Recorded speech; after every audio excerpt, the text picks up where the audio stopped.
বাড়ির কালী মন্দির থেকে এক ব্যক্তির ঝুলন্ত দেহ উদ্ধার। বুধবার চাঞ্চল্যকর ঘটনাটি ঘটেছে রাজগঞ্জের বেলাগোবা এলাকায়। বছর পাঁচেক আগে ওই ব্যক্তির স্ত্রীও আত্মহত্যা করেছিলেন বলে স্থানীয় সূত্রে জানা গিয়েছে। এবার ওই ব্যক্তির অস্বাভাবিক মৃত্যু হওয়ায় এলাকায় চাঞ্চল্যের সৃষ্টি হয়েছে। স্থানীয় সূত্রে জানা গিয়েছে, শিকারপুর গ্রাম পঞ্চায়েতের নর্থ বেঙ্গল ফার্ম এলাকায় বসবাস করতেন 55 বছরের দীপক দাস। তার এক মেয়েকে বিয়ে দিয়েছেন। ছেলে বৌমা বাড়িতেই থাকে।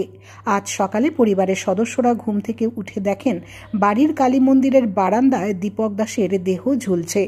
খবর পেয়ে রাজগঞ্জ থানার পুলিশ গিয়ে দেহ উদ্ধার করে। তবে কী কারণে এই ঘটনা ঘটল তা বুঝতে পারছেন না পরিবারের সদস্যরা।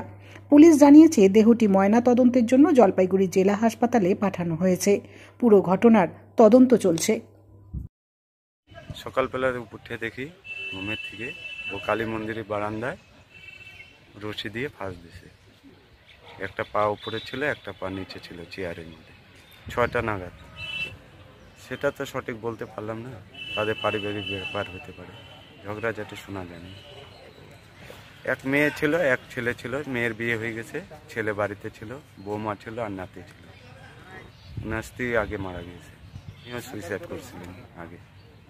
কতদিন আগে? তো তাও 5-6 বছর হয়ে গেছে। উনিও বিষ খাইছিলেন ঘরে, সেটা জানতে পারিনি।